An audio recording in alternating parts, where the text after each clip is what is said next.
మనస్సు అడియాసలు కలిగి తిరుగులాడుట కన్నా ఎదుట ఉన్న దానిని చాలు. మనకి మన కళ్ళ ముందు ఏ ప్రత్యక్షించాలో, ఏ దర్శనములు దేవుడిచ్చారు, ఈ సాక్ష్యములు మనకి ఆయన అనుగ్రహించారు కనుక దాని వైపు మనం చూపుండాలి. కనుక తిరుగుట కట్టుబెట్టమన్నారు ప్రభు. ఎందుకన్నారంటే మత్తయి సువార్త 11వ అధ్యాయము 29వ వచనం, మత్తయి సువార్త 11వ అధ్యాయము 29వ వచనాన్ని చూస్తే, నేను సాత్వికుడను, దీన మనస్సు గలవాడను, నేనైనా నా కాడి ఎత్తుకుని అదే బైబిల్ విషయం కమ్మాల్సిన ఆయన నీతో చెప్పినది.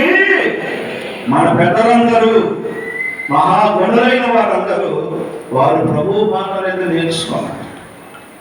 వారు ఆయన ఎందుకు కూర్చొని ఆయనతో నేర్చుకున్నారు.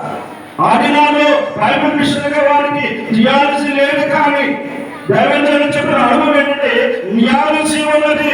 మా కాల జీవితము దేవుడు మనకి ఇచ్చి మన పెద్దలైన వాళ్ళందరూ ఇంత జానపడయ్యారు. ఇంత వాక్యాన్ని ఎంత చక్కగా చెప్పి మన పెద్దలు వారి ప్రభు దగ్గరికి వెళ్ళినప్పటికీ వారికి పెద్ద పెద్ద డిగ్రీలంటూ లేకపోయినా ప్రభు పాదాలను కూర్చుని వారు ధ్యానించినప్పుడు మధురమైన మరమైన వాక్యములను ఈ వేళ మనకు అందించి వారు వెళ్ళారు.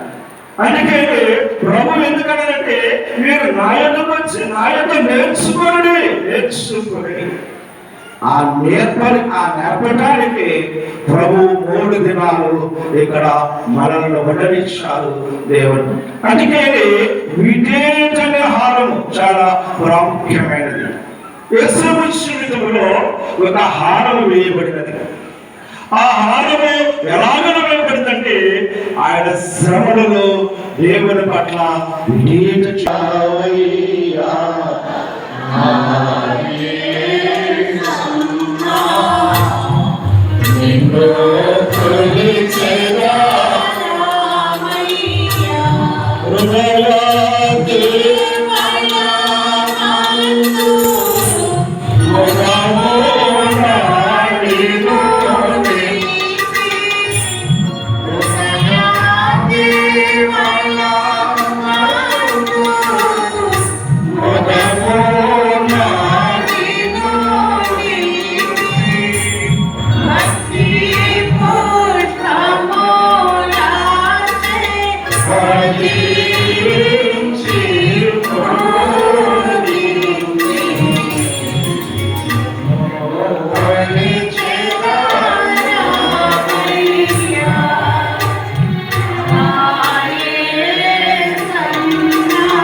చదివితే దేవుడు తగిన సమయమందు నిన్ను హెచ్చించినట్లు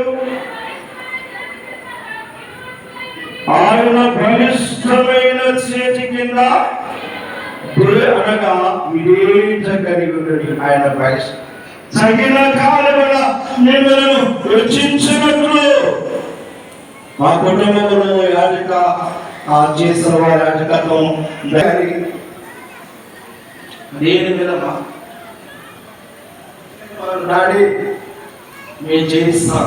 అలాగే బాబు నాకు మరి అడిగారు 3 సంవత్సరాల క్రితం క్రిస్మస్ ఆరాధనకు మాకు చాలా మందిలోకి వచ్చి మా సంఘటనలు చెప్పారు.